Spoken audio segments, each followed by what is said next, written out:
বিসমিল্লাহির রহমানির রহিম। আমরা বাগেরহাটের ভিতরে প্রদীপ গ্রিন নামের শসা আপনারা দেখতে পাচ্ছেন যে অল্প একটু জায়গায় যে জালিগুলো আছে আমরা এটা দেখাবো।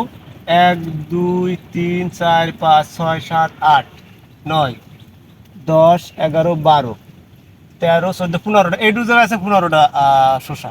এবং আমাদের সাথে থাকবেন, আমরা আপনাদেরকে দেখাবো যে আমরা ভিজে অবস্থাও আপনাদেরকে দেখাতে পাচ্ছি যে শসাগুলো কেমন ধরেছে। এই জায়গাটায় দেখেন আল্লাহর রহমতে কীভাবে ফলগুলো ধরেছে। তো মূলত এই চাষটা করতে গেলে আসলে অল্প খরচে অধিক লাভ। দেখেন জালি কীভাবে তো ধরেছে। তো মূলত আসলে আপনাদেরকে আমরা দেখাতে চাই যে এই জায়গাটা কেমন দেখা যায়। এই জায়গাটা আশা করছি যে মন পুরা ফল এই জায়গাটায় হয়েছে। তো মূলত দেখেন গিটে গিটে কিন্তু জালি, আপনারা দেখলে অবাক হবেন যে এখানে গিটে গিটে জালি হয়েছে। এই সুদা দেখা যাচ্ছে মূলত আসলে গাছে যত্ন নিলে কিন্তু ভালো ফল হওয়া সম্ভব। এবং আপনারা একটু পাতলা লাগাইবেন গাছ।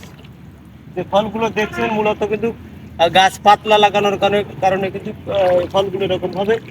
মূলত একদম মাটির থেকে কিন্তু ফল হচ্ছে, একদম গোড়ার থেকে এই যে ফলগুলো হচ্ছে গোড়ার থেকে। প্রত্যেকটা ফলে আপনার ফুল অলরেডি আছে এবং ফলগুলো হ্যাভি সবুজ।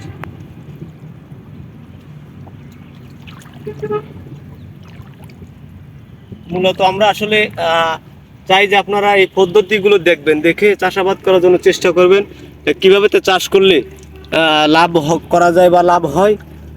তো আজকের বিষয়টা কিন্তু একটা ভিন্নভাবে আমরা দেখাতে যাচ্ছি যে ফল ধরার যে দৃশ্য বা কীভাবে তো ধরছে। আপনারা আশা করি আমাদের ভিডিওতে থাকবেন যে ফলগুলো কেমন ধরেছে। এটা হচ্ছে আপনার প্রদীপ গ্রিন নামের শসা।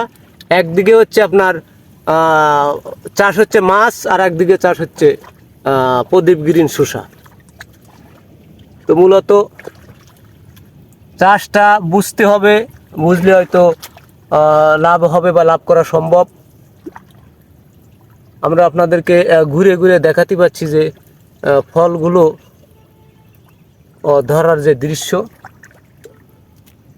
এই জায়গাটায় যে ফলগুলো ধরেছে এর থেকে আর আশা করা যায় না।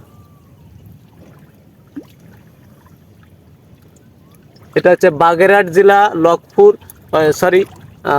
খাজুরা, বড় খাজুরা নামে যে গ্রামটা, এই গ্রামে এই ফসলটা ফুলেছে। আমার এক ভাই করেছে এটা। আসলে হ্যাঁ, তিলক ক্ষুদির বটতলা এবং আপনার খাজুরা এর মধ্যবিত্ত স্থানে আছে। সেটা খুলনার ভিতরে বললেও কিন্তু ভুল হবে না।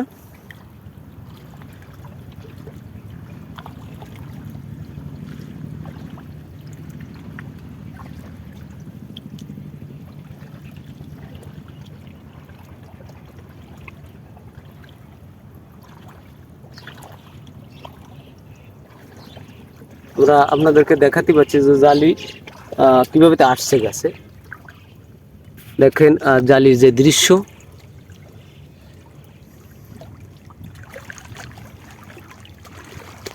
মূলত এই ধরনের চাষকে আমরা স্বাগতম জানাই, বা এই ধরনের চাষ করলে সবাই লাভবান হবেন। আমরা আশা করি যে এই পদ্ধতি দেখে অনেকেই চাষাবাদ করবেন।